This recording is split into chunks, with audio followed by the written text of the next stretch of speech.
It's time to pull the trigger.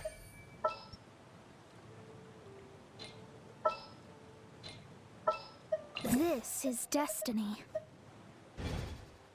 Really bring the Knights of...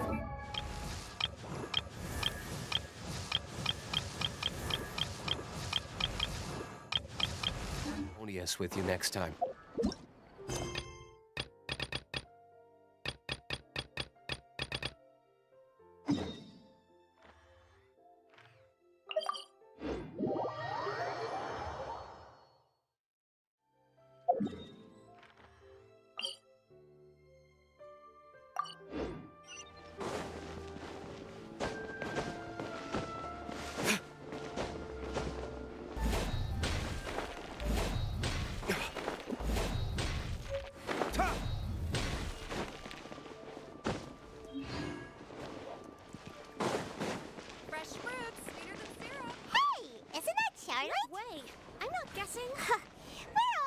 Running into her.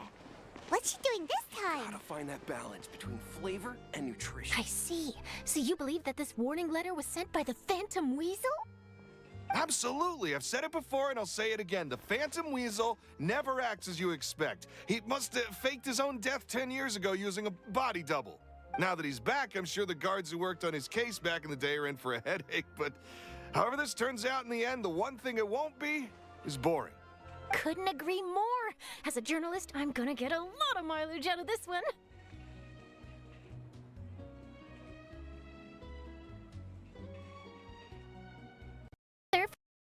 Now, whom should I interview next? Huh? Hey! What a coincidence! Fancy meeting you here!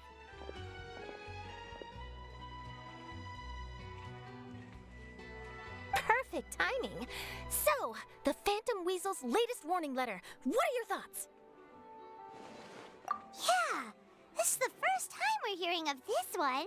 Could you clue us in?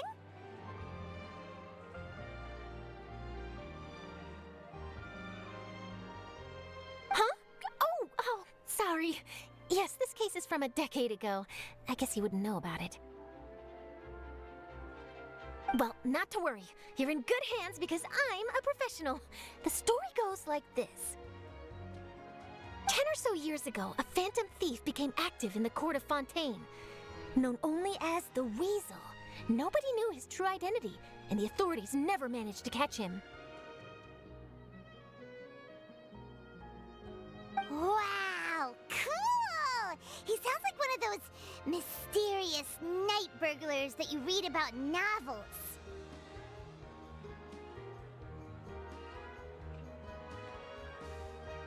Precisely!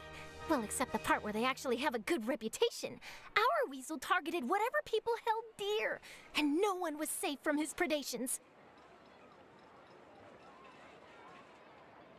He would just as soon steal a necklace from a rich merchant's safe as he would a toy doll given to a commoner child for their birthday.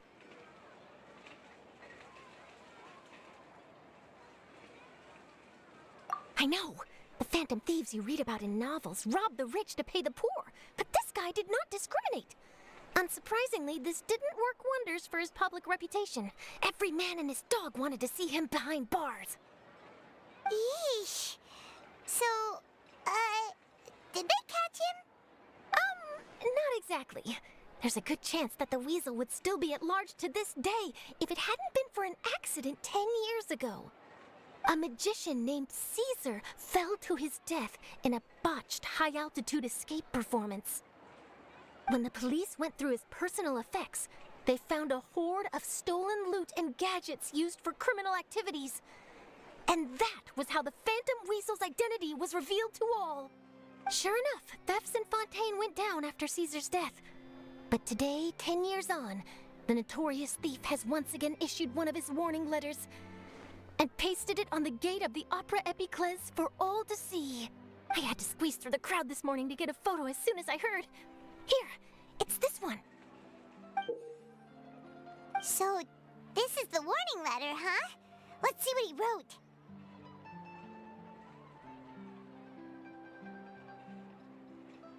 "3 days from now, when evening falls, I shall take from you that which you hold most dear at the Opera House, just as you did to me 10 years ago."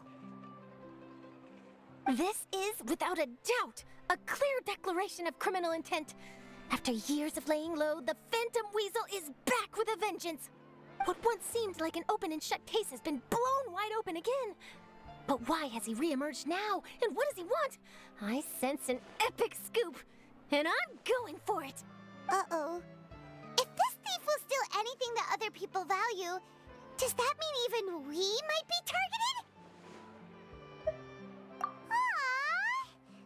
But Paimon doesn't want to get kidnapped.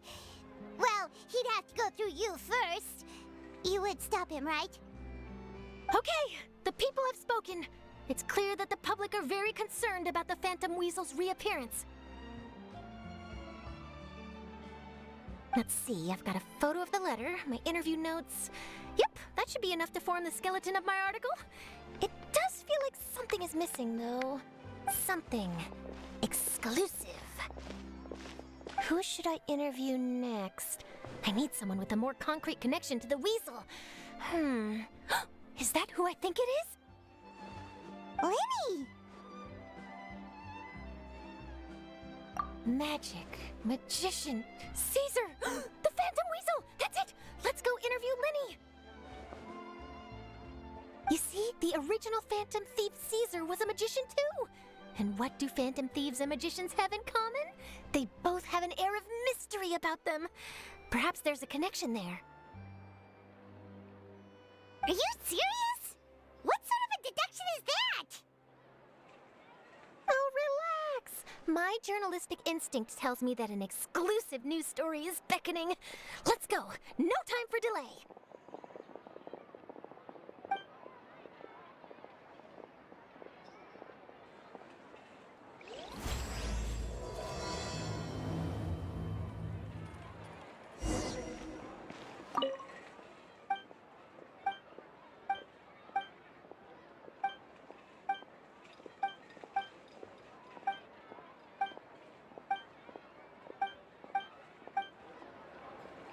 I'll take a guess. Take a guess. Wow, Mr. Magician! How did you know which card I picked? Oh, it's simple. Come closer and I'll let you in on my secret. Magicians have a special skill called telepathy, which means we can read other people's minds. Really? Then, what am I thinking now? Well, first you need to relax, because I can see that you're clenching your fist in your mind, as if to say, no, I mustn't let him guess it. Aww.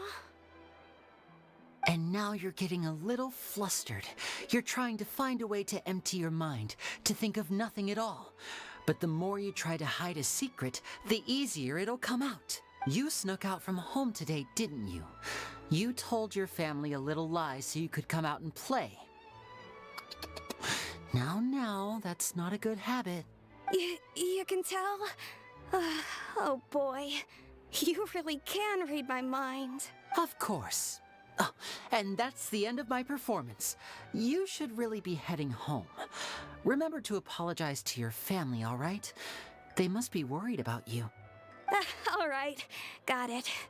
Bye, Mr. Magician.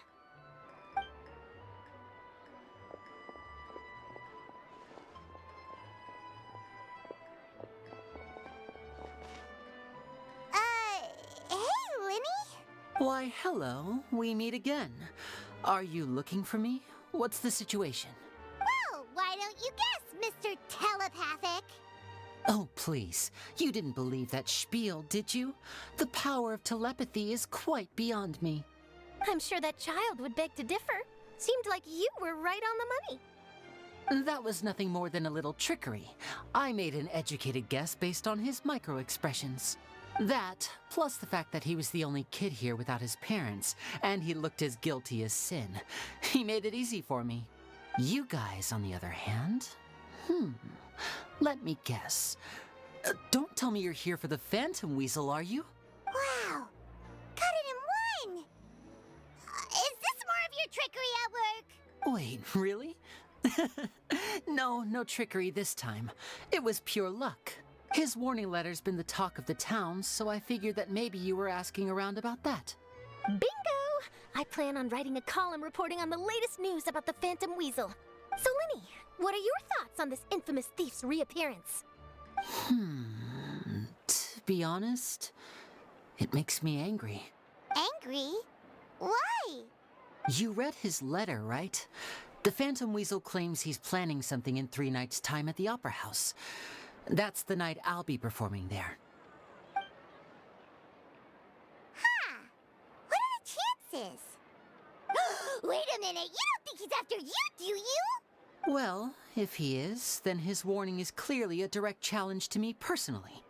And if he's not, then it's still going to be a huge headache for me. The mere mention of the Weasel's name is enough to scare people off. So once the contents of that letter get out, barely anyone will be showing up to watch my show. But I've been preparing for this for a long time. I'm not about to let him ruin my big day. This leaves me with only one choice. I have to expose the Phantom Weasel's identity before the show begins. Really? So what you're saying is, we might get to see a live duel between a famous magician and an infamous thief? Wow, this has exclusive written all over it. To be honest, I'm not sure if I'll emerge the victor. The Phantom Weasel is a notorious crook, infamous for his inscrutable methods. You're being far too modest, Linny. I think your magic tricks are even more inscrutable than those of a thief. Thanks for the compliment, though I have to say I don't care much for the comparison. A lot of people liken magicians to thieves because we both have the ability to make things disappear without the person noticing. But there's an important difference that these people overlook. Allow me to demonstrate with a quick magic trick. Here, I have a flower, just an ordinary flower that was picked not long ago. Watch it carefully now. 3, 2, 1. It's gone! That's the question. Where did it go? Therein lies the difference between us. Thieves make precious things disappear, but only magicians make them reappear. If I could now invite you all to check your clothes, there might be a surprise in there somewhere. A surprise? Let me see!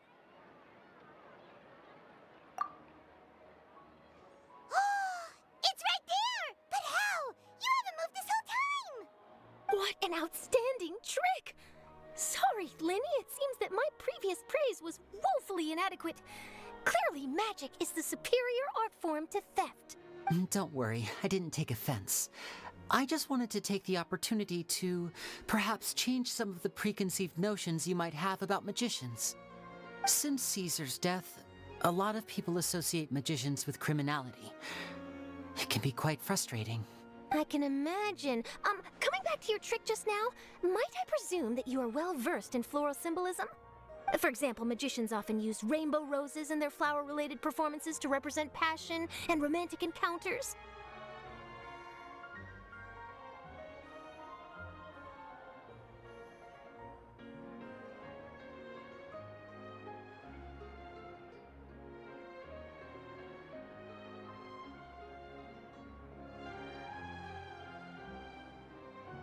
But you used a Lumidu spell, which, if I'm not mistaken, allude to separations.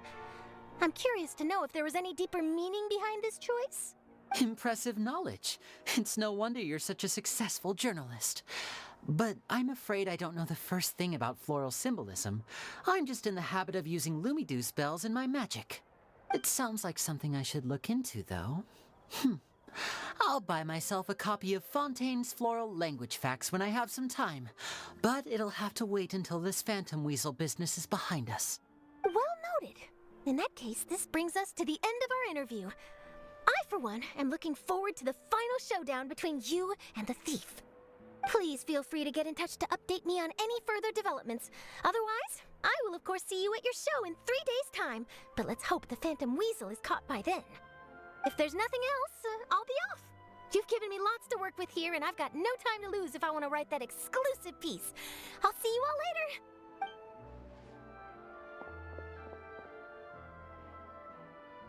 So, Lenny, are you gonna tell us how you did that flower trick now? I'm afraid that's my little secret. Aww. Well, magicians are entitled to their secrets. But Paimon's really itching to know how it's done. You feel it too, right? So itchy. Not so itchy then, huh? Well, since you're so concerned, how would you like to serve as my temporary magician's assistants and help me investigate? Magician's assistants? Oh, that sounds fun! Assistants are technically magicians too! Also, it'll bring us one step closer to figuring out how that darn trick is done! Shall we go for it? The first thing we need to look into is who Caesar really was. If he truly was the Phantom Weasel, that means that the Weasel is dead, and whoever wrote this warning letter is just a copycat criminal. But if he wasn't the Weasel? Well, that'll make things more interesting. It would mean that the Weasel lives, and he's been laying low all this time in some corner of Fontaine. And if we're investigating Caesar, his fiancée Gemma is a good place to start. Word is that she visits the cemetery often, so I asked Lynette to wait for her there. We should make a move. Let's go and rendezvous with Lynette.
You took your time. Sorry, I bumped into the Traveler and Charlotte en route, and we ended up chatting for a while. It's been a while, Lynette. We're working as Lenny's temporary assistants in the investigation of the Phantom Weasel. Thank you. It's good to have you helping. So, what's the situation? Have you seen Gemma? Nope. I've been here a while, and she still hasn't shown up. How bizarre. Maybe it was bad intel. Well, we won't get anywhere by standing around waiting. Traveler, Paimon, let's go ask around. I'll wait for you here and see if Gemma shows up.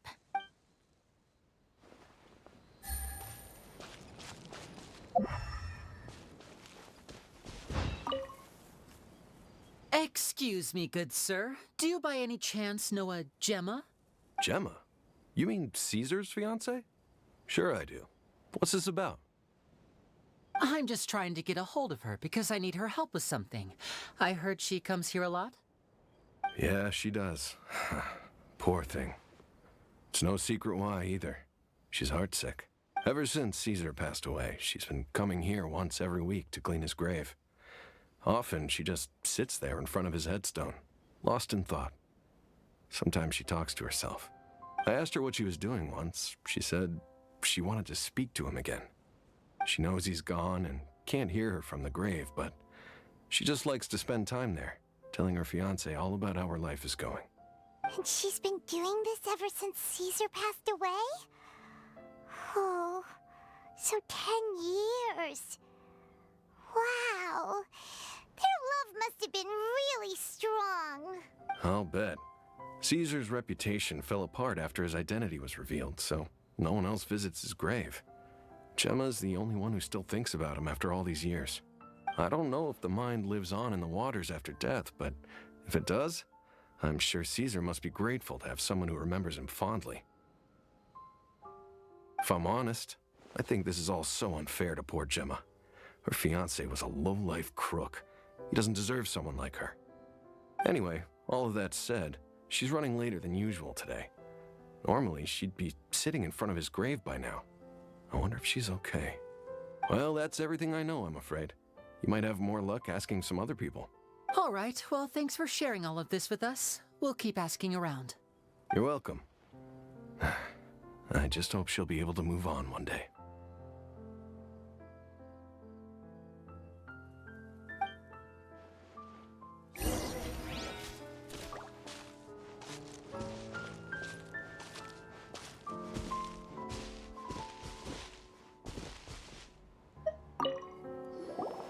Did you hear the news? They're saying the Phantom Weasel's back. You're kidding. Wait, isn't he dead? I don't know anymore. All sorts of news flying around nowadays. I can never tell what's true and what isn't. But what if, just hypothetically, I mean, what if this weasel's the real deal and Caesar was framed? Called it. Seriously, 10 years ago, on the day it all went down, I said to myself, you know what? This guy's been set up. The Caesar I knew was a good guy. He gave balloons to children on the street, for Pete's sake. What, are we supposed to believe that he was a balloon thief or something? Give me a break. Oh, please. Weren't you the one cursing his name to high heaven when the police announced the news? You were all, that gosh darn lousy son of a, you think you know a guy, or words to that effect. Wait, did I say that? I don't seem to recall. Hello there. Sorry for disturbing you, but I couldn't help but notice you were discussing the Phantom Weasel. We're actually quite interested in this topic as well, but we're struggling to get to the bottom of it. Do you think you could spare a moment to tell us a little bit about Caesar? You've come to the right people. Yep, I was there. Back when Caesar used to perform magic tricks on the street. He was a great magician. The best trick I ever saw him do was pop a transparent balloon, only for a whole bunch of doves to fly out from the inside. I was right up close and didn't blink or look away once.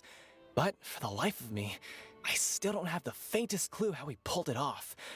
Really incredible stuff. I saw him perform too.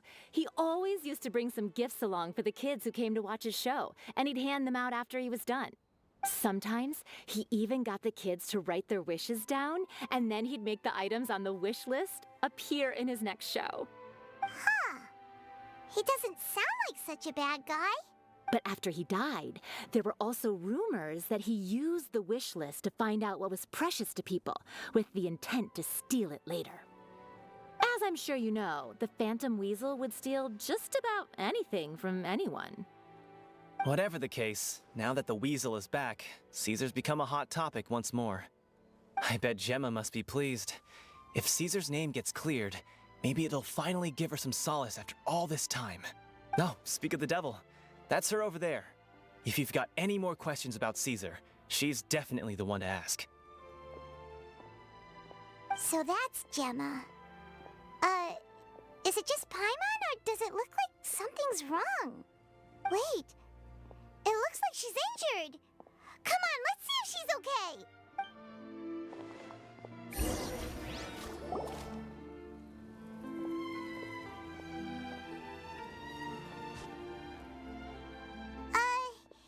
Hi there.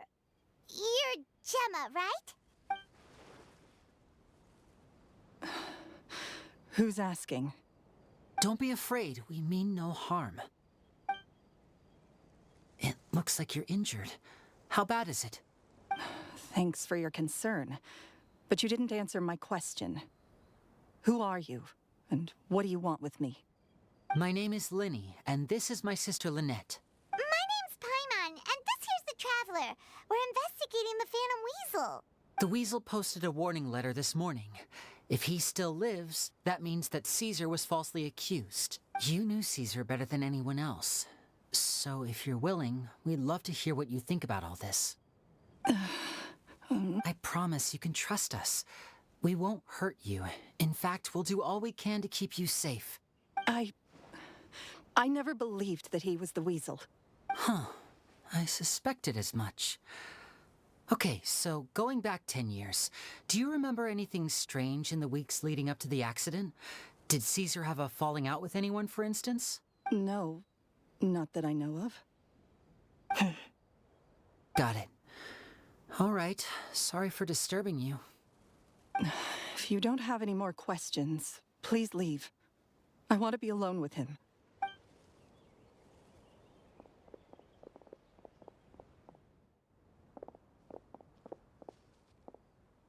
Judging by the look on her face, there's definitely something fishy about her. She's lying. She definitely knows something. That's fair. We're just a bunch of strangers who showed up and started questioning her about things that happened a whole decade ago.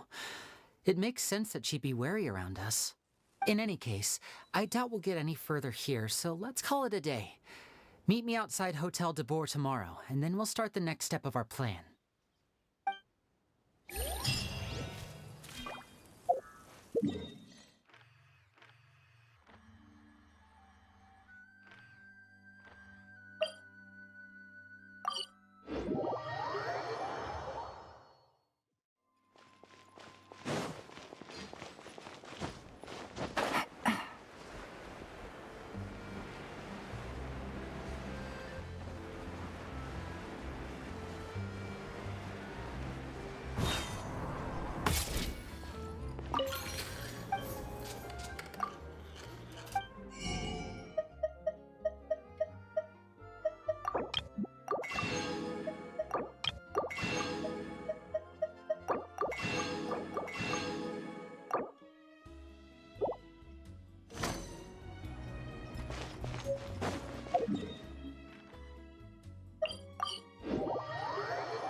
Over here.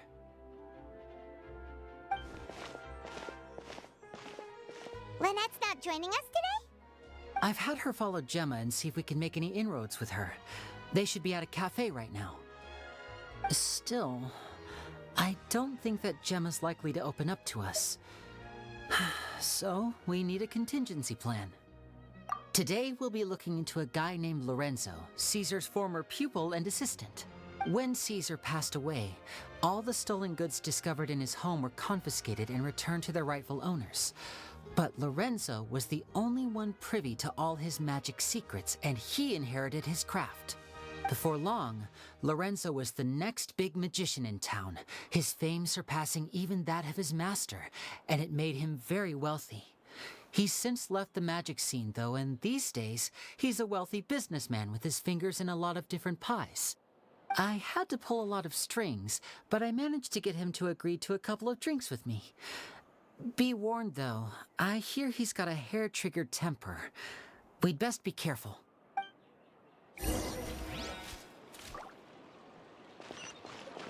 Take it easy.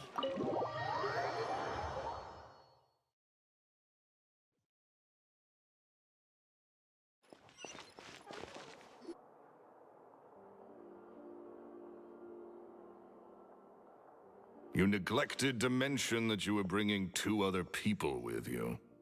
My apologies. These 2 are my assistants. When they heard that I was meeting with the former Magic Maestro himself, they begged and pleaded with me to bring them along. And if it's no trouble, a couple of autographs would really make their day. Oh, forget the pleasantries, just sit.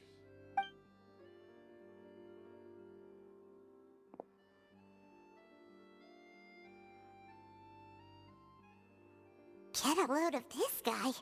Forget the pleasantries, he says, but he looks pretty happy about Lenny stroking his ego. I only agreed to meet since we're both magicians. Do me a favor and cut to the chase. I have more important things to do than drinking. Much obliged, sir. As it happens, the matter I want to address is also related to magic. Yesterday morning, a warning letter from the Phantom Weasel appeared on the entrance to the Opera House.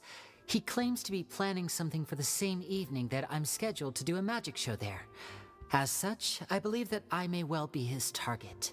I have to get to the bottom of this to ensure that my show can go ahead as planned. Naturally, any investigation into the Weasel starts with a few questions about Caesar, who... What is there to investigate? Caesar was the Weasel and he's been dead for 10 years. So what if some sick creep thought it'd be funny to write a warning letter? It changes nothing. Are you trying to tell me you actually bought it? Please, sir, no need to get so worked up. I do concede that a copycat is but one possibility. Possibility? It's a fact, Lenny.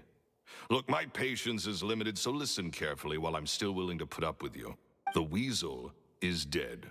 Period. Everyone knows that, so do yourself a favor and quit this investigation. It'll lead you nowhere. Look, if this affects your magic show in any way, I will personally compensate you for any losses. Oh, sir, I'm honored, really. But this isn't about finances for me. My pride as a magician is what's at stake here, Lorenzo. Copycat or not, this person has thrown me the gauntlet, and I must meet their challenge head on. Your pride?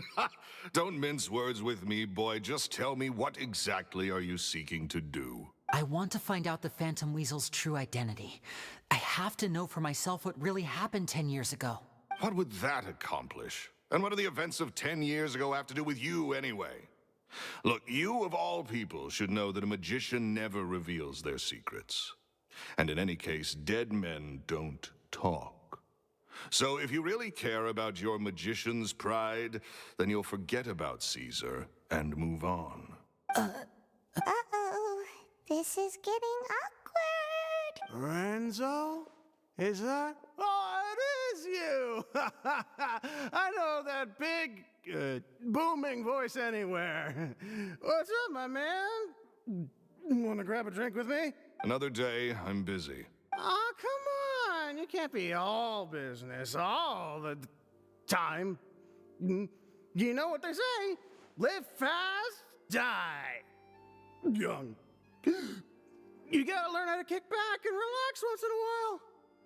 If I wanted your life advice, I'd ask for it. Now get out of my face and go be drunk somewhere else. Sorry, my good sir. I don't believe I've had the pleasure. Oh, hey! Edmondo.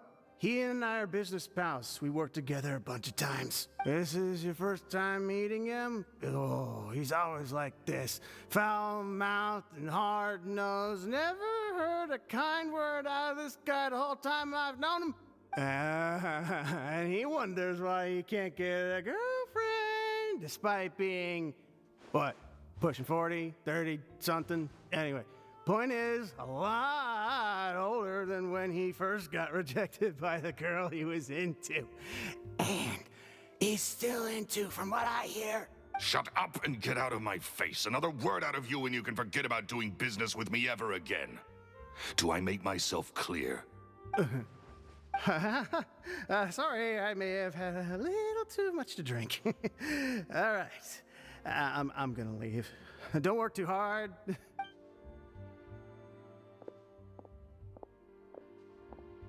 I think it's high time I made a move as well.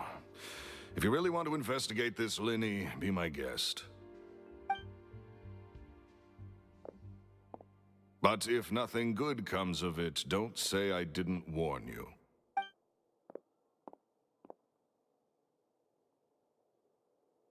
Well, that fell to pieces in a rather spectacular fashion.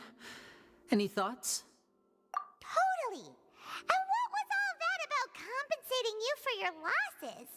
Why would someone you just met make an offer like that? He's gotta be hiding something. And not like Gemma. She was a little suspicious, but this guy's definitely covering something up. I think so too. We need to look into Lorenzo more closely. That guy Edmondo seems to know a thing or two about him. He only just left. Let's see if we can catch up with him.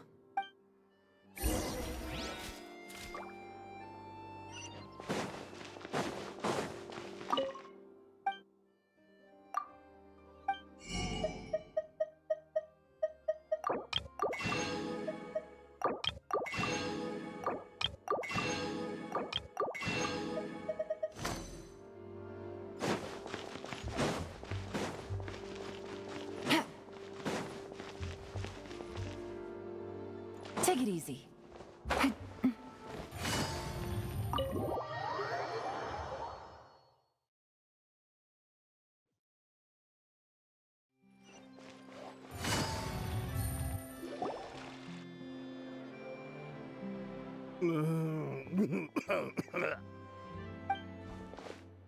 You okay there? Who are you? Oh, it's you guys. Don't worry about me. I must have had one too many. I just need to ride it out. I say way too much back there, didn't I? Yeah, I nearly talked myself into complete financial ruin. Note to self, no more drunken chats when Lorenzo's around. So, he was serious about threatening to cut you off? Paimon knew he was a bad egg. Hey, keep your voice down. Don't go prying into Lorenzo's personal affairs. Bad things happen to people who ask too many questions or make an enemy out of him. What kind of bad things? Don't even ask. I'm sorry. I'm gonna have to cut this conversation short. I'm not crossing that line again. And take it from me, trouble with Lorenzo is one thing you don't need in your life. You saw him flare up back there. I don't know what you said to him, but clearly it touched a nerve. That's not a good sign. You're too young for this. Don't get in over your head. I'm leaving.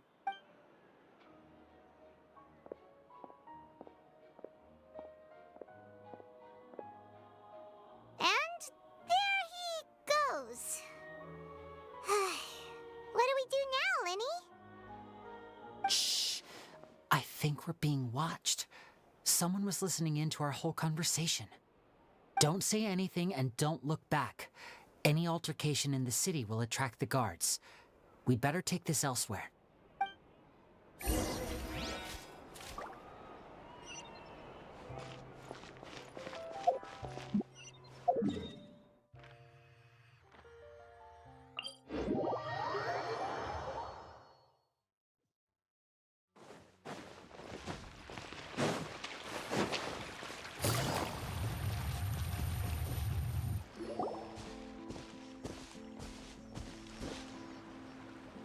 You followed us a long way.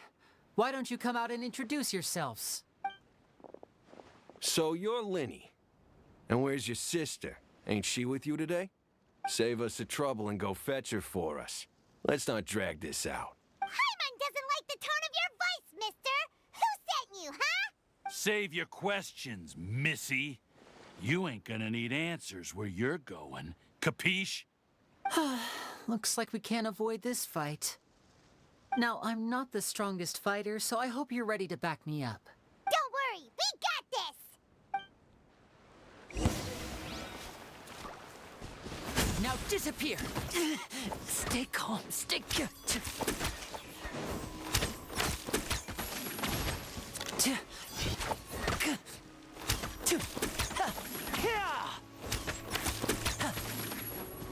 And voila!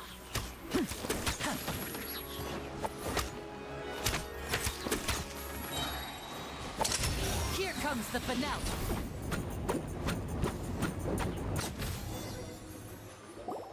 Curses. They're tougher than we thought.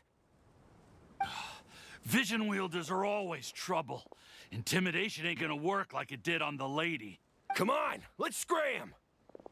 Hey, wise guys! We ain't through with you yet! Oh, they got away! Did you catch what they said just before they left? Something about intimidating someone else. Sounds like they just wanted to rough us up as a scare tactic. And they've already done it to someone else, but who? You're right. She was injured when we saw her yesterday, and she acted like she had something to hide. Maybe she was too scared to tell us the truth because those guys had threatened her. Well, if that's the case, she should be more willing to open up to us once she learns that those thugs won't be bothering her anymore. Let's head back to the cafe and see if we can get any information from her.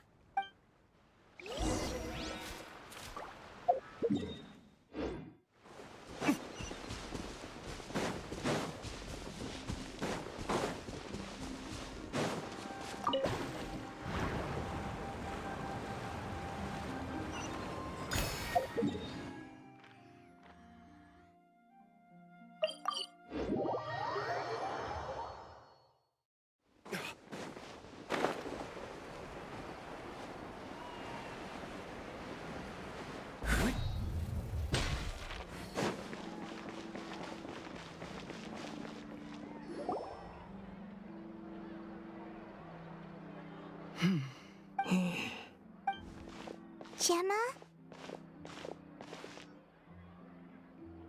You again. What is it this time? We just ran into the men who've been threatening you, and we gave them a taste of their own medicine. So, you can relax now.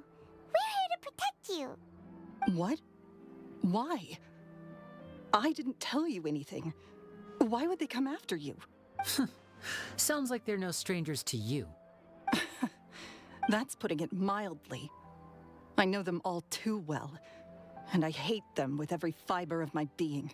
It's been 10 long years, and still every time I try to look into Caesar's death, they show up and warn me not to do anything stupid. How do I know I can trust you? Do you really think you can get to the bottom of it all? And why are you doing this? I'm afraid I can't reveal all the details just yet, but I can promise you this. I will expose the Phantom Weasel's true identity. Because you see, this is a personal matter of the utmost importance. I give you my word. Trust me. Okay. How can I help you? I've heard that Caesar used to have a magic workshop where he kept a lot of his personal effects. If possible, I'd like to take a look at them. Do you know where it is? The Fleuve Sonde. But the place was sealed up by the police after his death, and no one's been there since. I also know that the Fleuve Sonde is dangerous territory. Lots of hostile groups lurking around. If you're serious about going there, please be careful.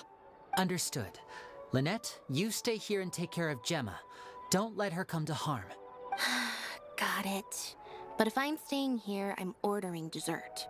I mean, bon appetit. But stay sharp, too. They're likely to come for you while I'm away. Okay. All right. Power saving mode off. I'll start taking this more seriously now.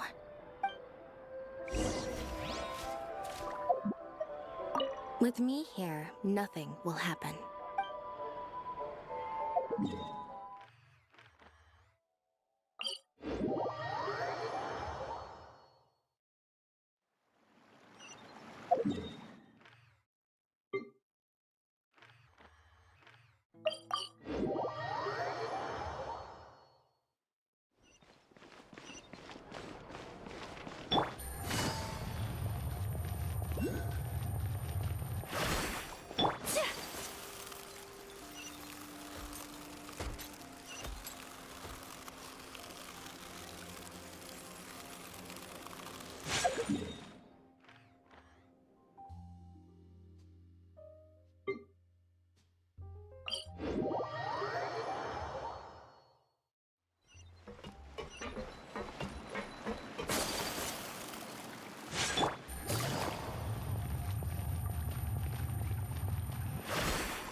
If Gemma gave us the right location, then the workshop should be right nearby.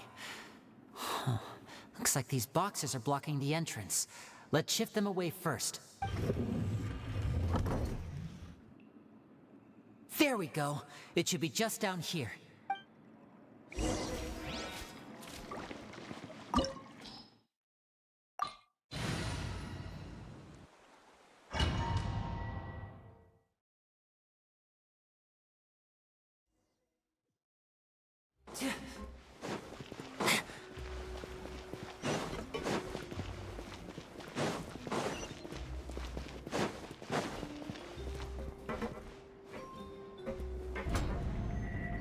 So this was Caesar's workshop.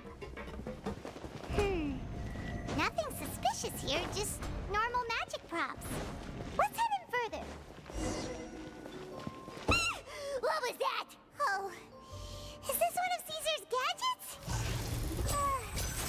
Guess we must have triggered some sort of device.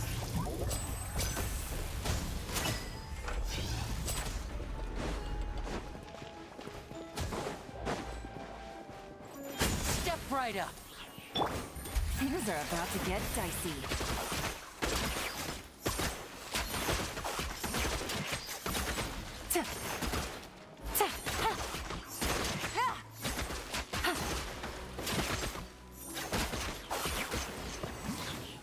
Whoa. Look, the doll in the box is glowing.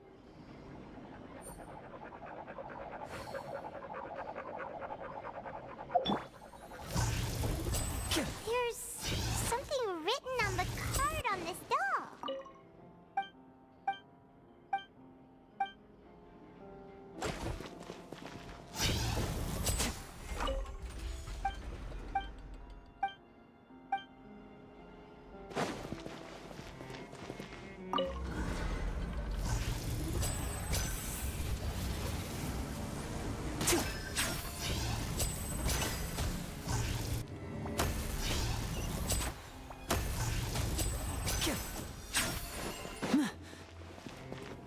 Looks like we've reached the end of this route.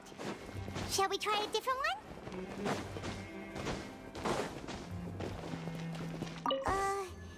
These magic boxes are moving. What do we do? One of them looks different from the rest. Let's investigate.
That's weird. Have we reached the end already? There's nothing here. Maybe this was a wasted trip. This place seems a little too ordinary for a magician's workshop. There's a distinct lack of mystery. We've triggered quite a few devices on the way here. I'm starting to wonder whether Caesar built this whole place as one big, elaborate magic contraption. If so, then there must be more to this place than meets the eye. Maybe a hidden room somewhere. Aha! If I just move this book, then hopefully... And... presto! A secret passageway! How did you know? I'm a magician too, and apparently great minds really do think alike. Looks pretty big inside. Let's head in and take a look around.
Huh.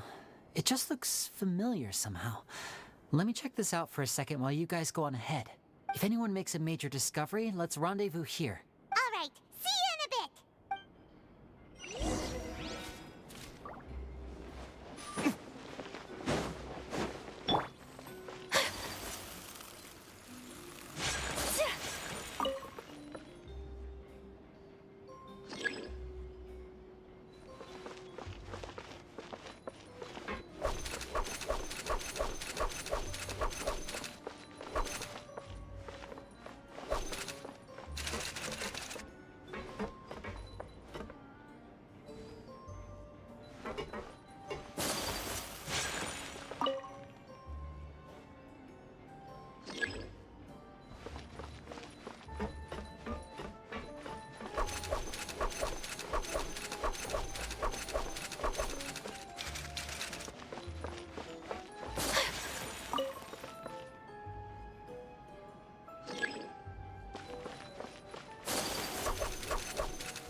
Seems like we can't step on the same tile twice.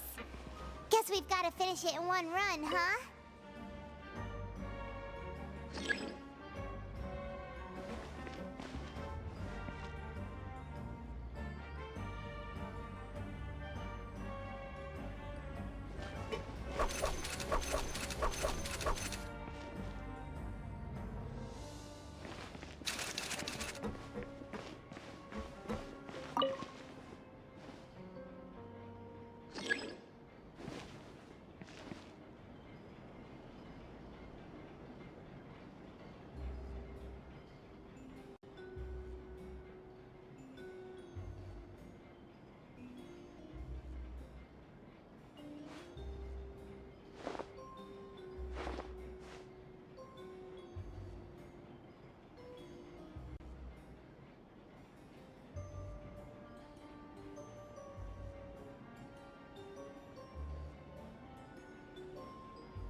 Guess we can rest a bit.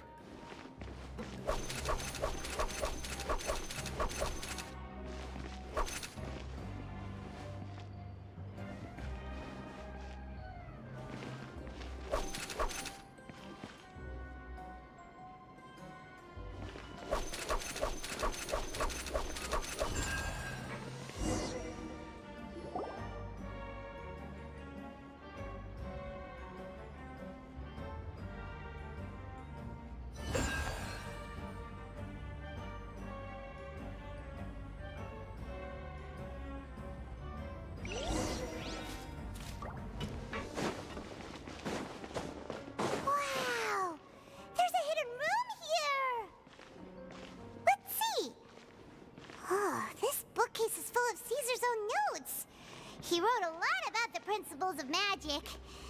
Whew. Much too advanced for Paimon. Hey, look! Is that Caesar's diary on the table? This book's thick as a brick! Let's take a peek inside it, shall we?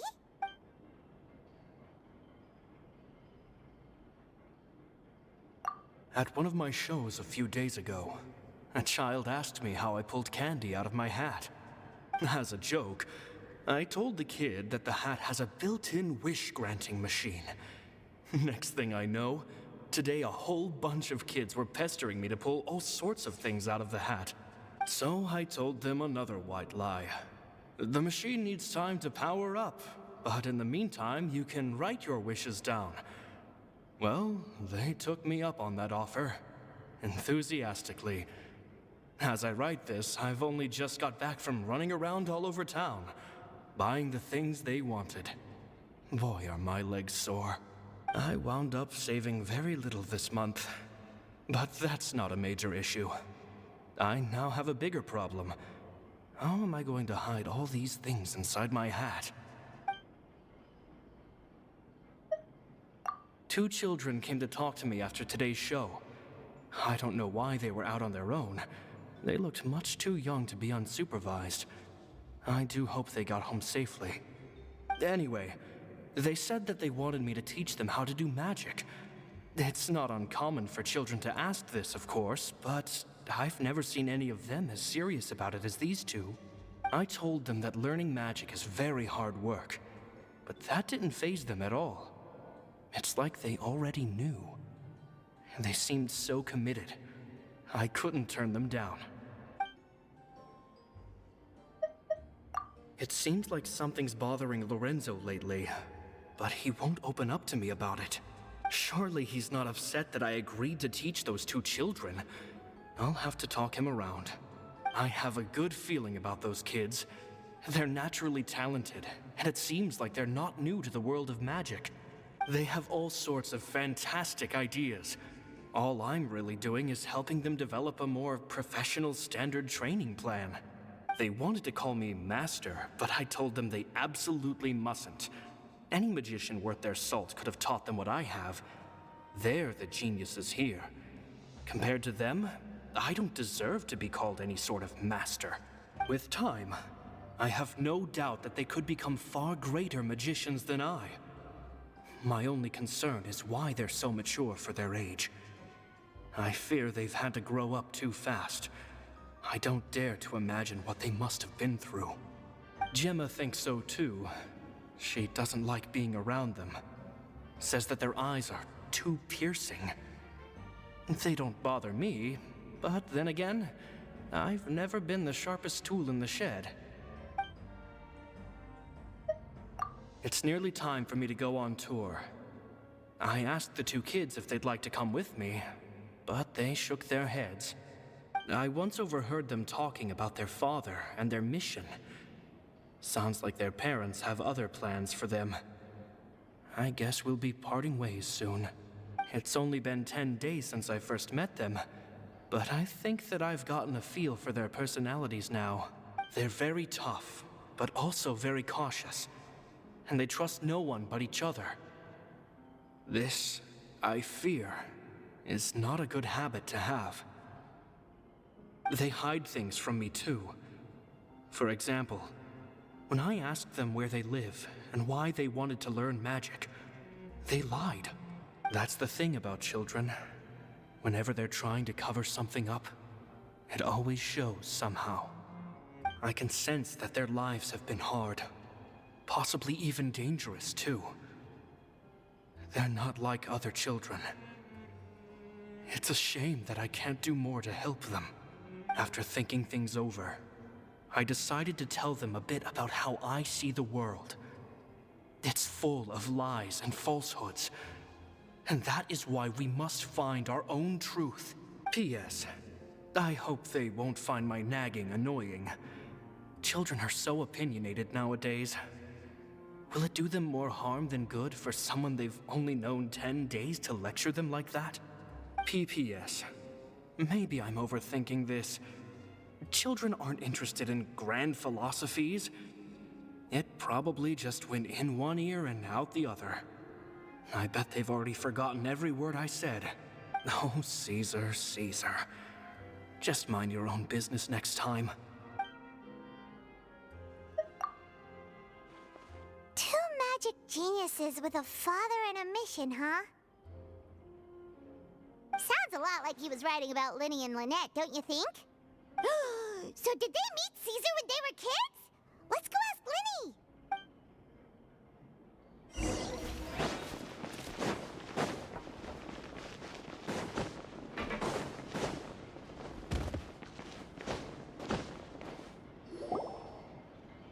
Linny?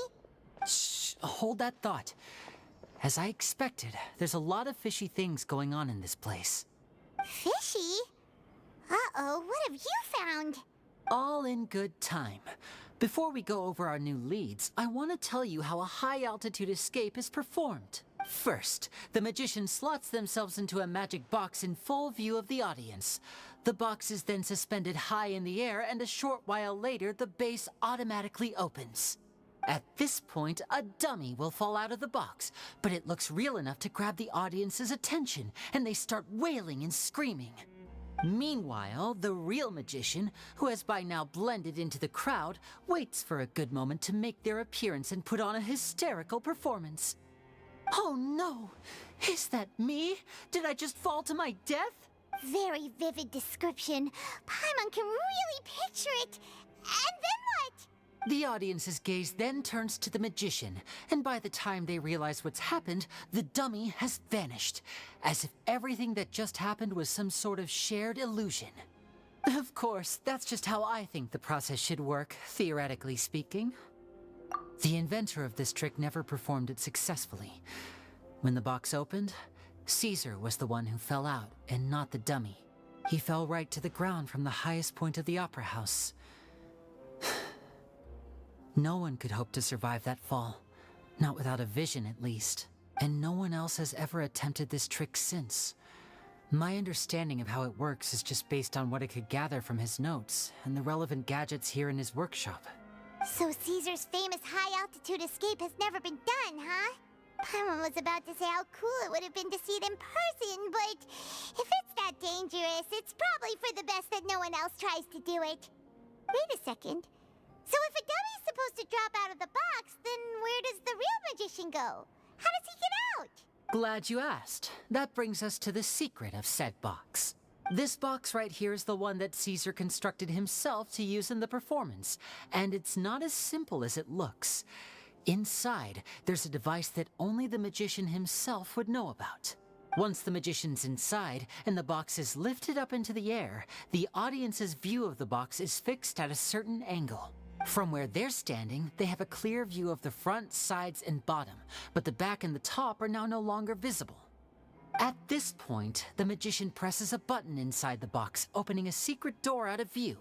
He then escapes through this trap door onto the opera house roof, waits for the dummy to fall and distract the audience, and quietly returns to ground level. That's way simpler than Paimon imagined. Even Paimon could probably do it.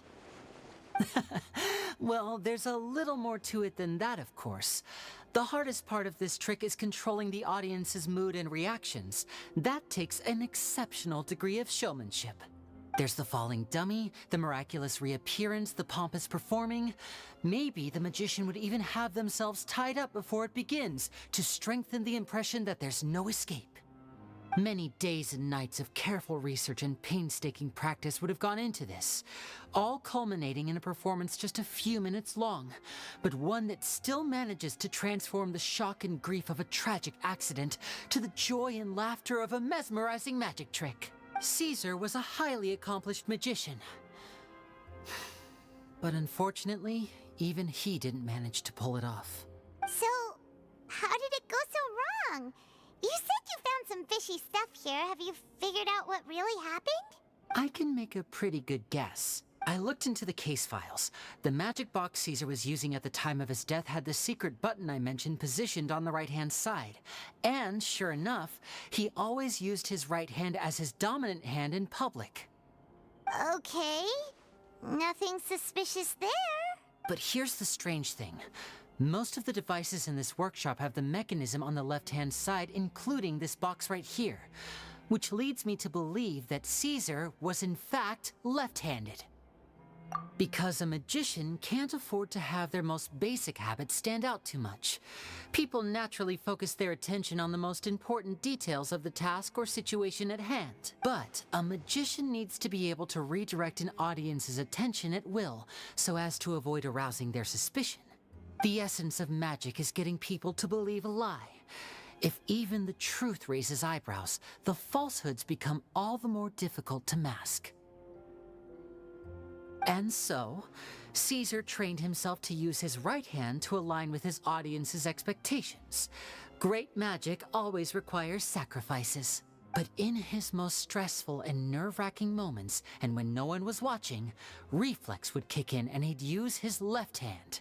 That's why he set his gadgets with the mechanism on his left. Exactly. I think that's likely what happened. Caesar would have been under a lot of time pressure during the escape. He'd have had mere seconds to open the hidden compartment, retrieve the dummy, then open the secret door and make a swift escape. But I'm sure he was confident. He would have rehearsed countless times to the point where it was second nature. He'd barely need to think about what he was doing because muscle memory would guide him through. So he opened the compartment, took out the dummy, checked everything was in order, and then went to leave. With his left hand, he reached for the button, and suddenly, his heart skipped a beat. It wasn't there. Much like when you reach for your keys but find your pocket empty, his mind needed a moment to process what was going on.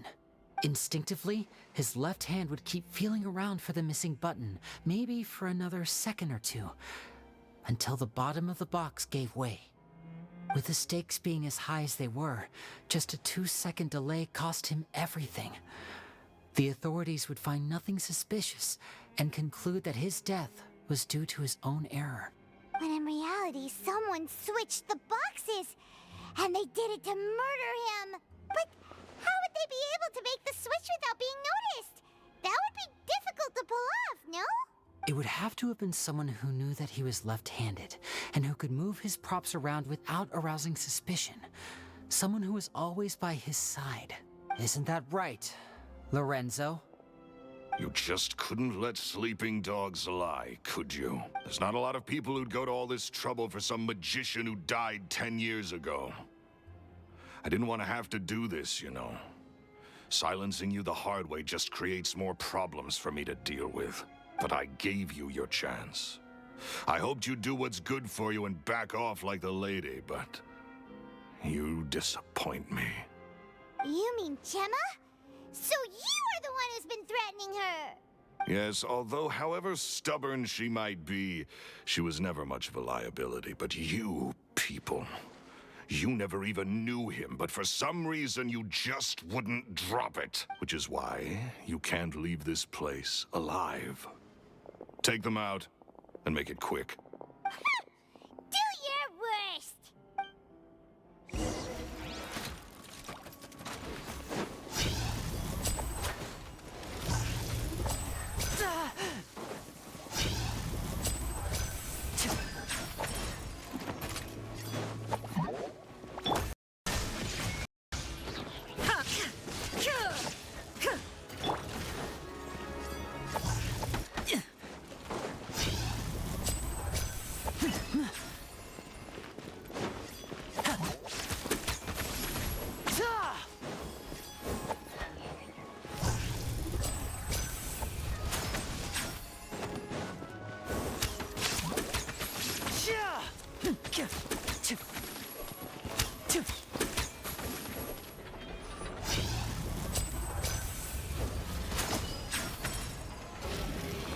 Shine down!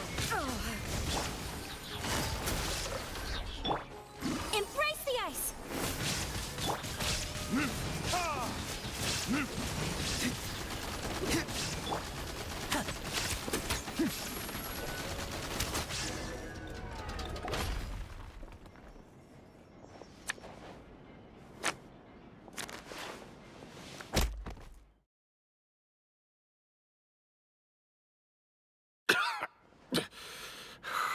You kids are tougher than you look. Had enough yet, Lorenzo? Your cronies can't help you now.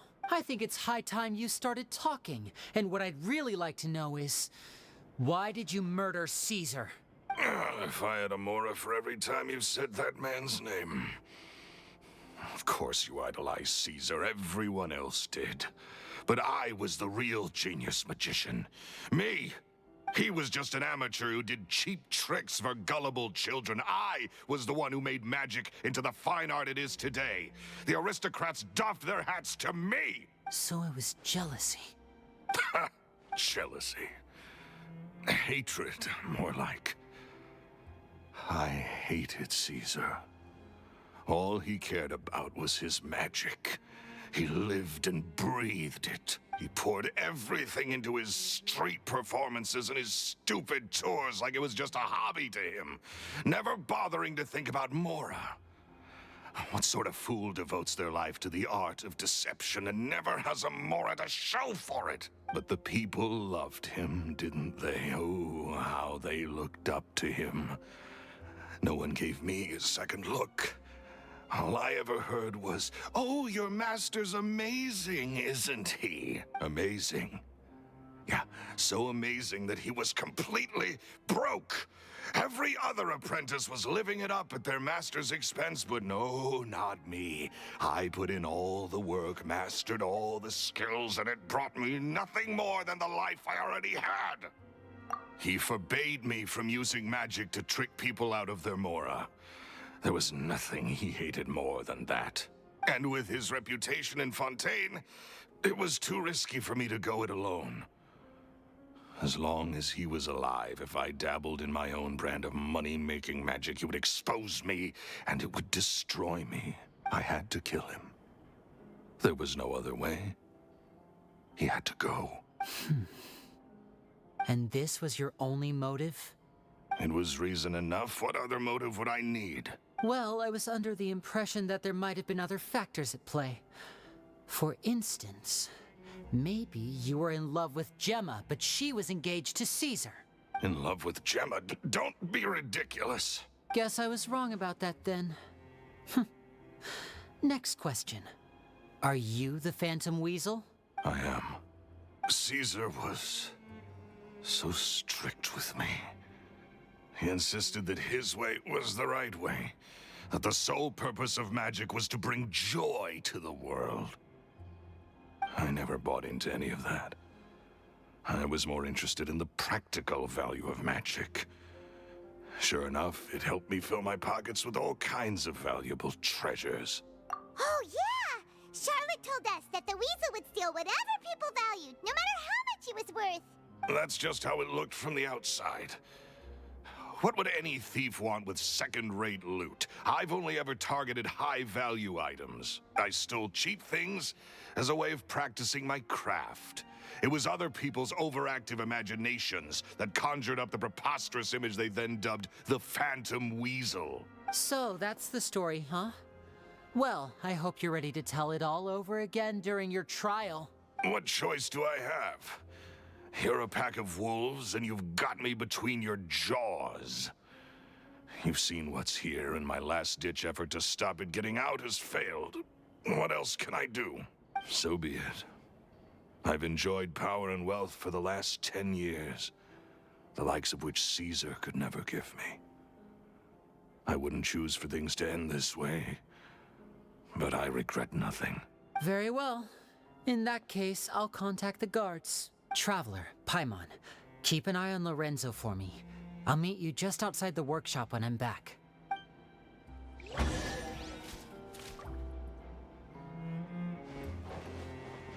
At least I can finally stop looking over my shoulder now.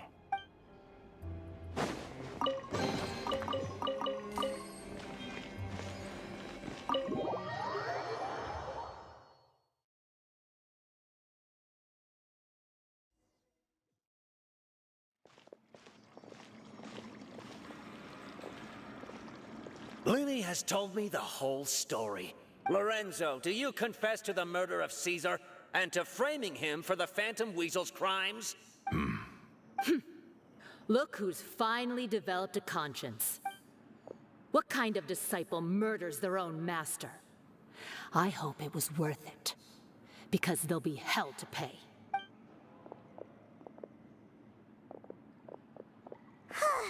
Looks Looks like it's all over. What should we do next, Lenny? Should we start preparing for your show? Let me think. Let's rendezvous with Lynette and Gemma first. With Lorenzo in custody, Gemma will no longer have to fear for her safety. Good point. We should go tell Gemma the good news right away. It'll give her some peace of mind for sure.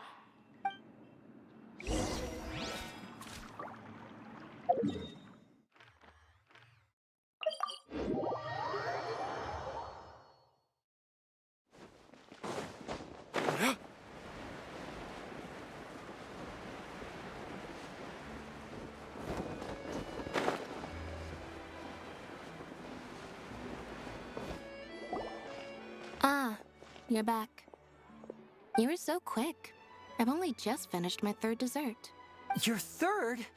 Lynette, come on, we've talked about this. Everything in moderation. You're not gonna have any room left for dinner now. It's fine. I'll shift to exercise mode and jog off the excess sugar. That's besides the point. Well, it's done now, but try to eat a more balanced diet in the future. Point taken. Did everything go okay? Of course! Lorenzo was no match for us. The guards are taking him into custody as we speak. Gosh, that's amazing. I'm sorry, I still didn't know if I could trust you, but now it seems I can. I had my suspicions about Lorenzo, but It's okay, we understand. He did threaten you. Paimon would find it hard to trust strangers in your position too. But you don't need to be scared anymore. Everything's gonna be okay. Sorry. Sorry. My emotions are all over. I always wanted to report Lorenzo. He took all of Caesar's property, which I found suspicious. But I had people watching me all the time, so I couldn't risk looking into it. I was so afraid. I was scared he'd do something terrible to me, and then no one would be left to visit Caesar's grave. So I never had the courage to speak out. Thank you all. Truly, thank you so much.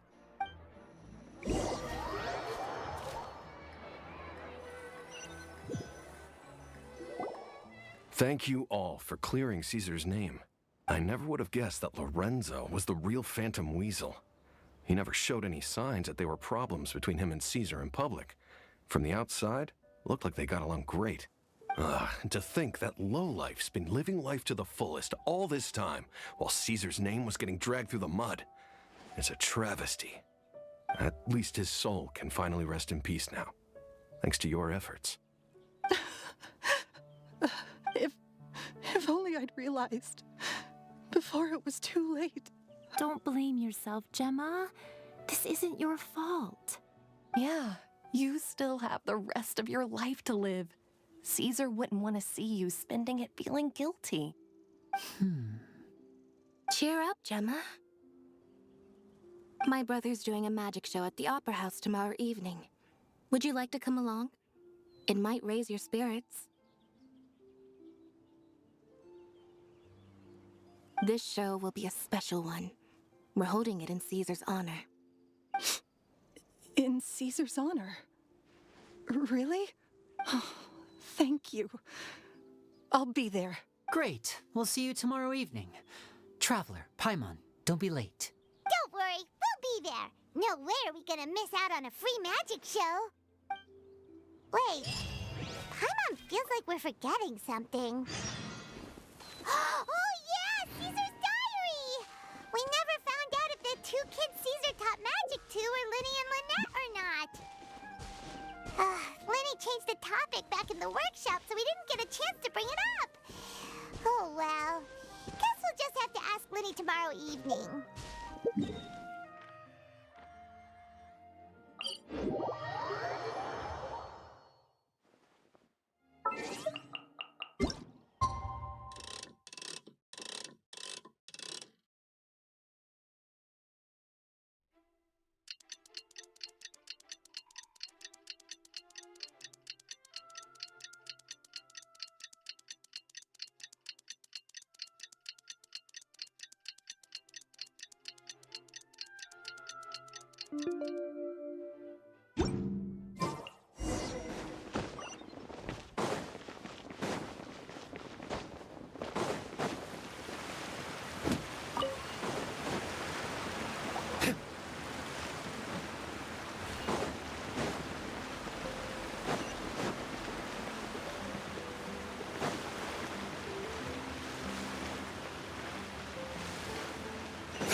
prepared for us this time.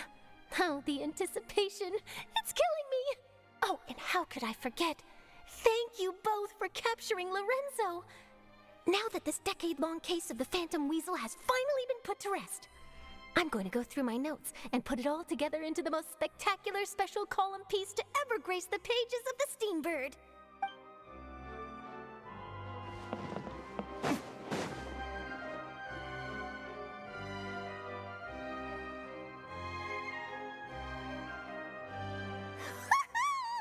Paimon's excited to see another of Linny's magic shows! Wait. Lynette, shouldn't you be on stage by now? Not this time. My brother's going solo today. So, I'll be watching with you. Good evening, ladies and gentlemen. I hope everybody's ready because the show is about to begin. The great magician Linny has prepared a spectacular show for us all tonight, concluding with an all-new grand finale that no audience has ever seen before. Thank you all so much for coming. Now, prepare to join me on a journey through the mystical and miraculous.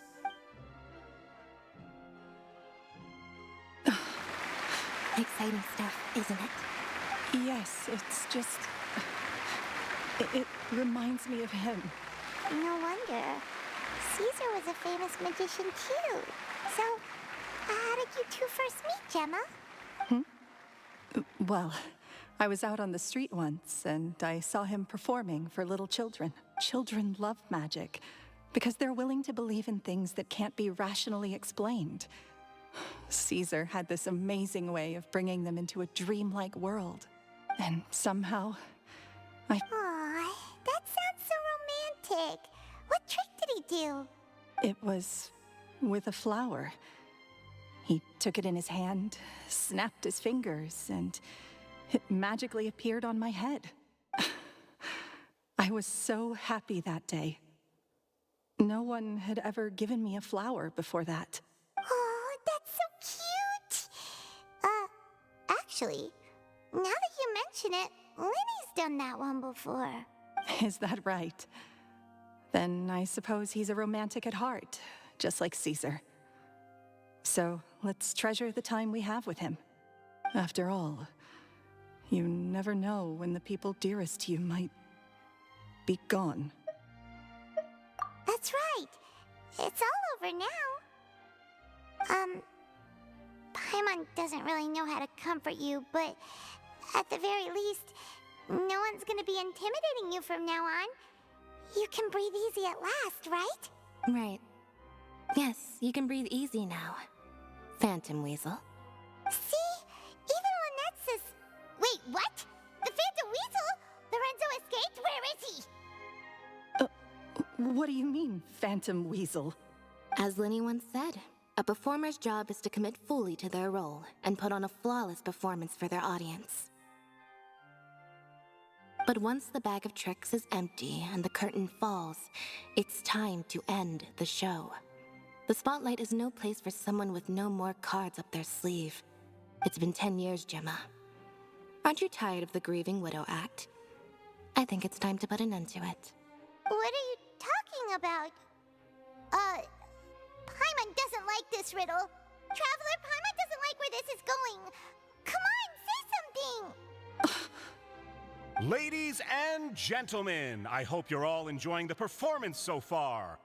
There will now be a brief intermission, after which Linny will perform the most electrifying act of tonight's show, the one we've all been waiting for. The final performance will take place outside of the Opera House, so please make your way outside in a calm and orderly fashion. The Phantom Weasel never did like public places, did they? Don't worry, this place will be quiet soon. Let's talk somewhere else for now.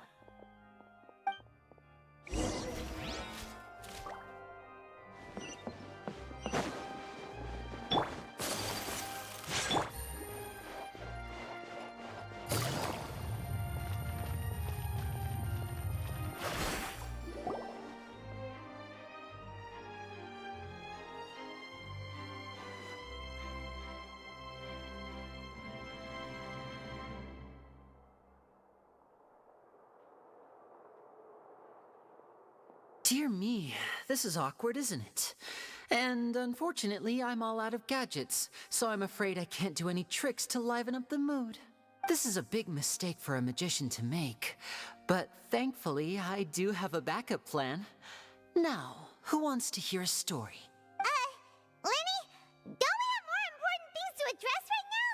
Lynette accused Gemma of being the real Phantom Weasel a moment ago.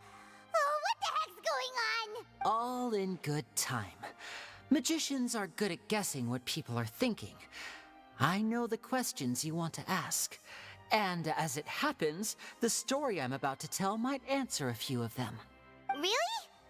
Well then, let's hear it! Paimon's dying of curiosity here! Let's go back to the very beginning. A decade ago, when the Phantom Weasel was terrorizing the court of Fontaine. She never missed a target, never left a trace, and no treasure was safe from her thieving hands. But as her infamy grew, so did the readiness of the police, and her opportunities to act became ever fewer. Every day, she ran the risk of being exposed for who she was. Of course, she could not simply take this lying down, and before long, she found her ticket to freedom. She would create a scapegoat, a false weasel to close the chapter on her behalf. After weighing her options, she set her sights on a renowned magician, Caesar. After all, magic and theft shared enough similarities for people to buy the story when the truth came out. So then what? Being the master deceiver she was, the weasel easily earned Caesar's trust. Now, all that remained was to frame him for her countless crimes. But as she was considering how to make her move, she noticed Caesar's aggrieved pupil, and a new thought entered her mind. Maybe I don't need to get my hands dirty after all. At her encouragement, Lorenzo tampered with Caesar's magic box, causing him to fall to his death. Afterwards, Lorenzo seized his master's property, and the weasel set about tarnishing Caesar's reputation. Two co-conspirators committed the perfect crime.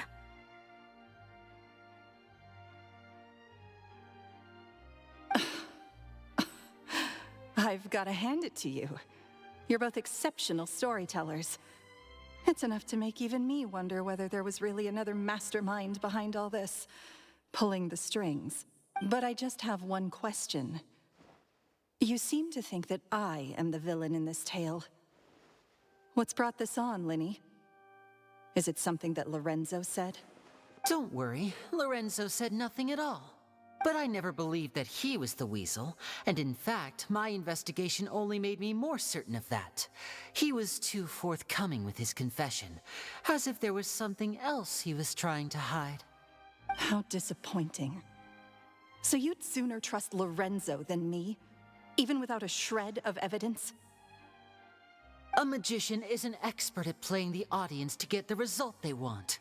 And I have no doubt that you, Gemma, are equally talented in this regard. With a little help from Lorenzo, you put on a very convincing performance.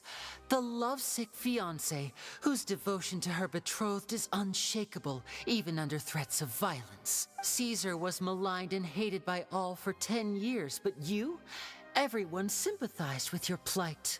Who would suspect for 1 second that the lovely young lady always seen weeping in front of Caesar's grave was actually the mastermind behind his demise? No, not that poor lady. Perish the thought. Wait, so you mean the whole intimidation thing was just a hoax? Gemma and Lorenzo were both in on it? But why would Lorenzo agree to that? And why didn't he sell her out even at the end instead of admitting to being the weasel himself? Yes, why indeed? Maybe Gemma herself could enlighten us on that question. Well, Linny, if you're so confident in your version of events, then I think the answer should be obvious.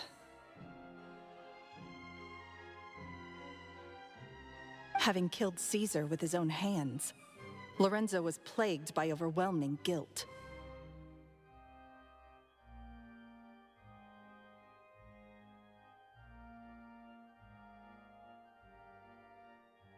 Revealing the Phantom Weasel's true identity would serve no purpose. But If the weasel remained free, then she could take care of Lorenzo's loved ones. An excellent answer, though sadly a little dull. Is that right? Well, don't let me bore you. If you'd care to change the topic to something more interesting, I'd be much obliged. As a matter of fact, there's one thing I'd really like to understand. Why would the real weasel have targeted things that only have value to other people? Could you shed any light on that? Of course. After all, we're just telling stories here, aren't we? If I had to guess, I would say that the real weasel must have had a terrible childhood. Left to fend for herself after her parents died young. Betrayed, scorned, beaten. She'd scrounge waste paper from garbage bins to draw on, using twigs and dirt for lack of ink and pen. She'd sew ugly rag dolls from whatever scrap material she could get her hands on. This was her only source of happiness in life. But it was all she needed, and she was content. Until the world decided that even this was too good for her. Once again, she was betrayed. And this time, everything was taken from her. She felt like life was a miry pit that dragged her further down the more she struggled to escape. At that tender age, she should have been happy. Instead, she stood in the shadows and watched with envy as all good things in the world passed her by. This was a fate too cruel for anyone to bear. Her pain became a breeding ground for dark thoughts. Thoughts which festered and grew into a twisted solution to her troubles. I detest the happiness of others, in all its forms alike. I will rob them of everything they hold to be good and true, and it will fill the void in my soul. That's some pretty heavy stuff. Now it all makes sense. Does this story satisfy you, Linny? Yes, it is quite to my tastes. Thank you for helping to clear up my confusion. Huh. That's right. What drove you to write that letter, Gemma? What were you trying to achieve there? Because without that, none of this would have ever come to light. She didn't write the letter. After 10 long years, I'd hoped that the Phantom Weasel would be consigned to the history books by now. But it seems like someone still wasn't ready to let her finally be at peace. Linny. Or should I call you the Phantom Copycat now? You were the one who posted that letter outside the Opera House. But why? Very sharp, Phantom Weasel. Still as shrewd as ever. Well, no need for me to be coy about it. Our goal was to clear Caesar's name. The most straightforward way to change the public's impression of Caesar was to force the Weasel to show themselves. That's it? You had no other agenda? Of course we did. We made it quite clear in the letter, I believe. I shall take from you that which you hold most dear, just as you did to me 10 years ago. 10 years ago? You mean Caesar's death? You met him? Wait. Oh, I get it. You were those two obnoxious kids. It's been so long, and you're all grown up now. I didn't recognize you. He taught you magic back then, didn't he? For what, 10 days or something? And you went to all this trouble. Why? Because you feel like you still owe him something? We remember all our debts, however great or small. 10 years ago, Caesar's reputation was torn to shreds, and his legacy was thrown out. 10 years on, and no one cares what the truth is anymore. But we did not forget, and so we came to find you. And? What exactly did you take from me? I'm still standing, as you can see. Lorenzo has admitted to everything. I'm free. Free? Do you really think so? Caesar once told me that even though the world is filled with lies and falsehoods, we must find our own truth. I think that applies to you too. Truth can take many forms. prized possessions with nostalgic value, fervent hopes and dreams, and irreplaceable people. Life took many things from you, and those wounds never healed. When they ached unbearably in the dead of night, stealing became your way of numbing the pain. What are you trying to say? I'm saying that for the last 10 years, you've been living a rather uneventful life. Perhaps that's because you found something other than a life of crime to fill the hole? Back to Lorenzo for a second. He murdered his own master, played along with your act, and took pains to make sure any suspicion would be directed towards him. But what did he have to gain from all that? He knew who you were and the things you'd done, and despite that, he was willing to give everything up for your sake. He's the reason that you haven't felt the compulsion to steal in all these years. You're more than just accomplices in murder. You're the only real friends each other has. So I think you know, deep down, that he is the only truth you have in your life. But that truth is gone now. And I guarantee you, you'll never see it again. Congratulations on your freedom, Gemma. Your freedom will cost you dearly. From now on, you'll be all alone in a world full of lies and falsehoods. I do hope you'll be able to bear it. You've still got a long life ahead of you after all. Gather round, one and all. The time has now come for the amazing Linny to perform his final act in tonight's show. I'm sure you're all wondering what he has planned for the grand finale. Well, wonder no more, for the answer is a death-defying high-altitude escape. A high-altitude escape? I'm sure you all remember the magician Caesar. This was the very trick that led to his fatal fall, after which he was dubbed the Phantom Weasel. But we have now learned that Caesar was wrongly accused, and that the real Weasel has now confessed to their crimes. Guess that's my cue to leave. Whew. I've been practicing this one for ages now, but I'm still a little nervous. Traveler, Paimon, I hope you enjoy the rest of the show. There may be a lot of people watching tonight, but you alone are my true witnesses. Lenny, wait. You two hid a lot from Caesar. He went to his grave without ever knowing your secrets. So what about now? Are you an open book? Or are you still the same as ever? You don't have to tell lies to end up isolated and alone. One day, you'll end up exactly where I am today. Maybe then you'll finally understand. You're wrong. I'm nothing like you. So, what are we, doing now? Like Lenny said, when you're ready, let's head outside and watch the show.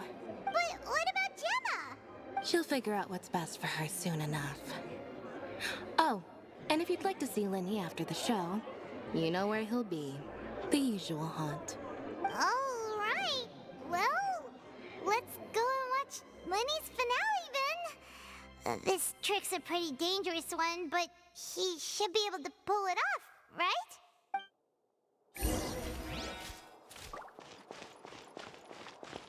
Magicians are not like thieves. Thieves only tear things apart. But good-hearted magicians, they put things back together.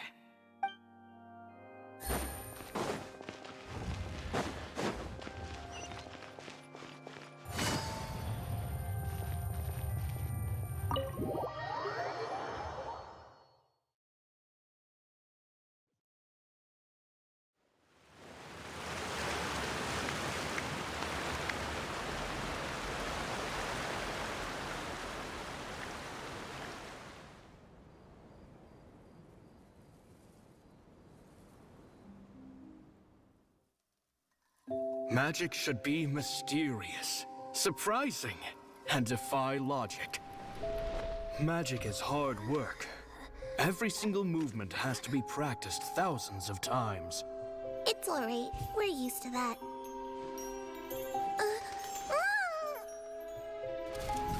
We're sorry. You've taught us so much, but we can't tell you the whole truth. It's okay. Do you still remember what I told you? This world is full of lies and falsehoods. I only hope that one day, you can find your own truth. What about you? Have you found your truth? Magic is my truth. I want to perform a magic trick so great that people will always think of me when they talk about it. For a magician, what greater honor could there be? Look! Behold! Linny is sealed inside the box. Will he manage to escape? 10 years ago, Caesar attempted this very trick, and it was at this precise moment that...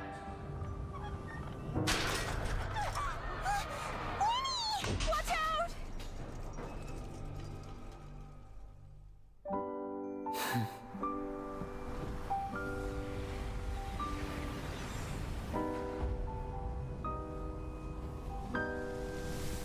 Mysterious. Surprising. And logic-defying. Isn't that right? This honor belongs to you, Caesar.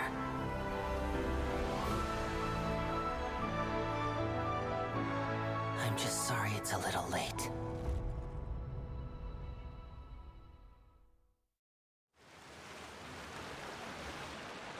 Did you see that? 1 minute he was falling, and the next, he turned into flowers. How could he possibly have done that? How mysterious. I didn't blink once. He just vanished, right in front of my eyes. What a heart-stopping magic show! This was really worth the trip. Caesar's name has finally been cleared, and Fontaine's new star magician Linny has fulfilled a wish on his behalf. Oh, I couldn't ask for a better grand finale. It will make a great headline for the Steambird tomorrow, even if I do say so myself. Whew. Looks like everyone really loved Linny's grand finale.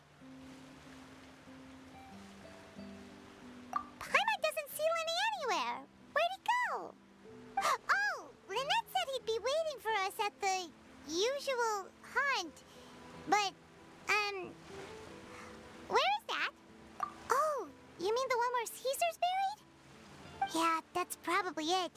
This whole magic show kinda seemed like Linny's way of saying goodbye to Caesar. So it makes sense that that's where he'd be afterward.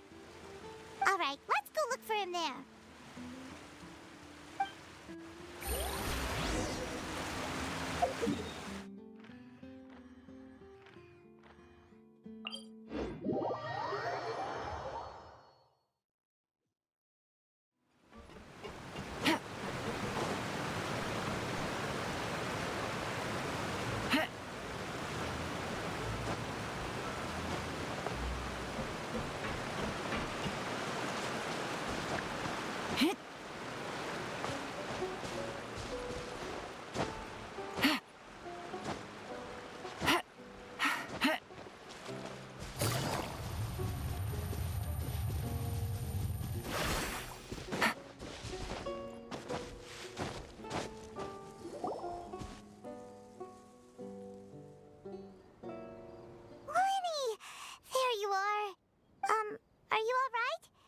Paimon was scared to death when the chain broke.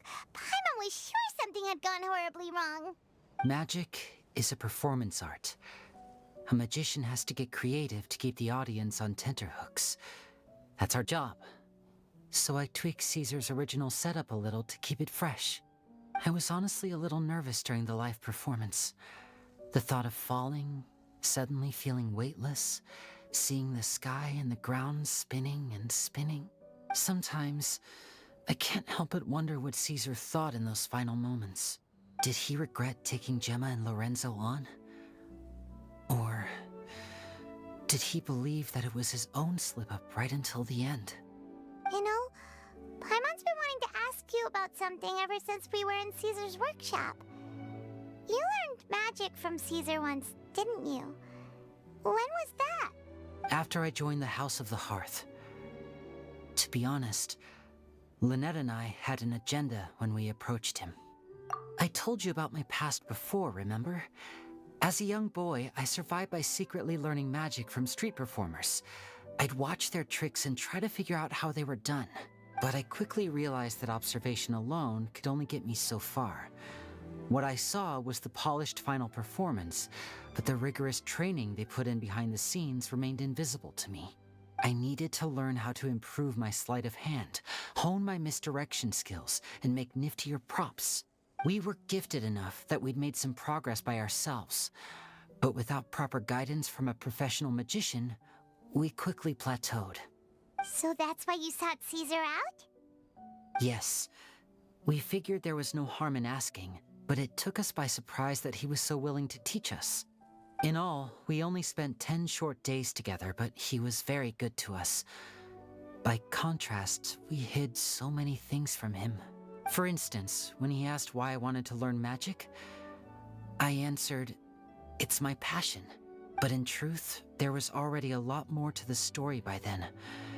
After being taken in by an aristocrat for our magic talent, then betrayed soon after, this was no longer about me doing what I loved. What amazed me was how the lie escaped my lips even as I was hesitating over whether to tell him the truth.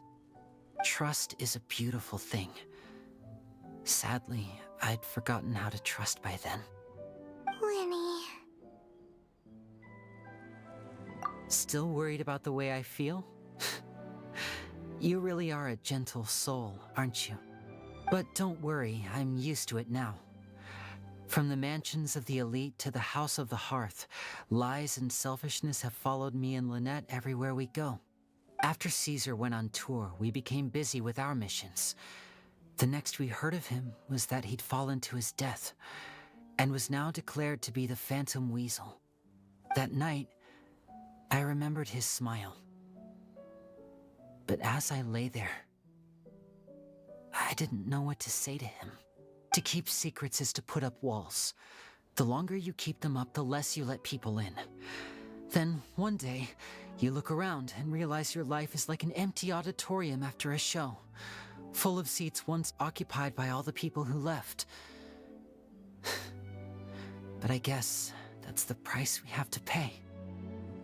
You only realize how much someone really meant to you when you lose them completely. That's why I was so confident this would hurt Gemma. Because I felt it for myself. Yeah, cheer up, Lenny. We've had to say our fair share of goodbyes during our journey, too. But whatever happens, Paimon always believes in what tomorrow brings. Delicious food, fun toys, and the traveler by my side. Paimon just needs to focus on things like this, and all the unhappy stuff goes right out the window. You know, Traveler, doesn't that kind of make you Paimon's truth? Exactly. It's the same for me and Lynette. We are the truest thing each other has in the world, and nothing can replace that. Life has taken plenty from us, like it did from Gemma. But at least it left us with each other. That's what gave us the strength to get through the darkest days. That's why the darkness never consumed me, and why it never will. Maybe we live in the shadows too, but we remember every precious ray of light that shines through. All right, time to lighten this conversation up a little. What did you think of the show tonight? Were you happy with it? It was amazing! Paimon just wishes we hadn't been so distracted with the Gemma situation. We spent most of our time in the Opera House just talking and pretty much missed the entire first half of the show. Lenny, could you do just one more trick for us? Whoa, that's a bit of a tall order, I'm afraid. The show's just finished, so my sleeves are decidedly card-free right now. Aw, come on! Surely you can think of something. The Lenny Paimon knows can do anything if he puts his mind to it. Oh, all right then. I'll give it a go, but only because it's you. Watch closely. I have a flower in my hand. You liar! There's nothing in your hand! We ain't going along with this! Huh? My goodness, you're right. But I could have sworn I brought one here with me. Okay, try this. Count down with me. 3, 2, 1. 3, 2, 1! Now, have another look around. Maybe the flowers appeared somewhere else. Really? Let's see. Wow, there it is! Oh, this is a different flower from the last time, right? This one's called, oh yeah, a rainbow rose. But more importantly, Paimon has to know how the trick is done. Please, Linny, pretty please! Well, if you want to learn magic, you'll have to start by addressing me as teacher. Ugh. Fine. Please, teacher, please! Since you asked so nicely, I'll share one little tip with you. Namely, the student of magic cannot solely rely on others being prepared to reveal their secrets. You have to observe, think, and find the answers for yourself. Is that it? Ah, look at the time. We shouldn't linger here too long. Thanks again for coming to see my show. I bid you both good night. I look forward to seeing you again. All right, fine. See ya. Shall we head back now, too? Oh, Paimon can't wait to read The Steambird tomorrow. Paimon bets Linny and Caesar will be plastered all over it. Let's head to the Steambird's offices tomorrow morning and see what we can find out.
I'm very sorry, Charlotte, but my sister and I are quite busy today. I'm afraid we'll have to decline this interview. Oh, please, Linny, I'll only take a moment of your time, if you would be so kind. Huh? What's happening here?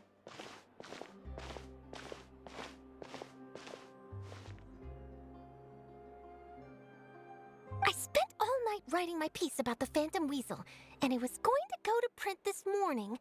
But just as dawn broke, I suddenly received news that Caesar's fiancée, Gemma, had contacted the guards and confessed to having been the real Phantom Weasel all along.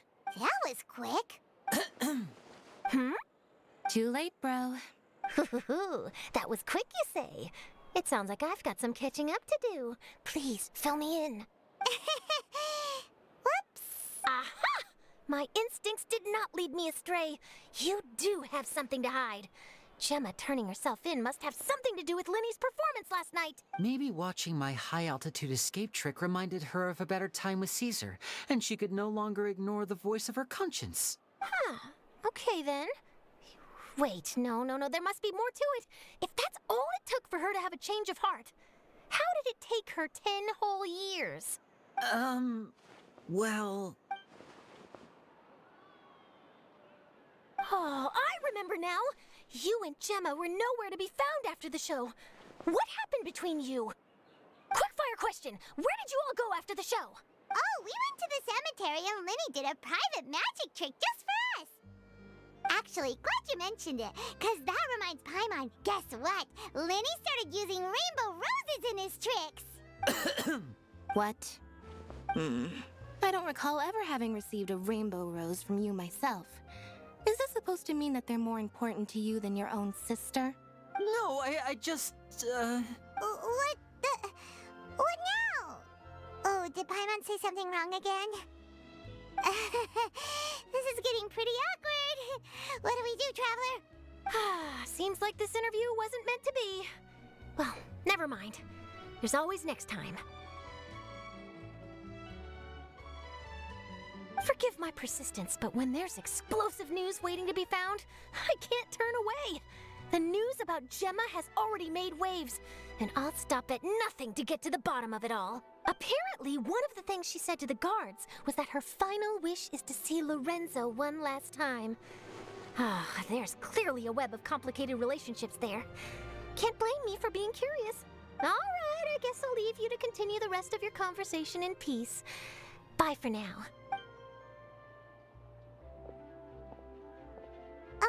Lynette? Paimon didn't mean to... Don't worry, I wasn't angry.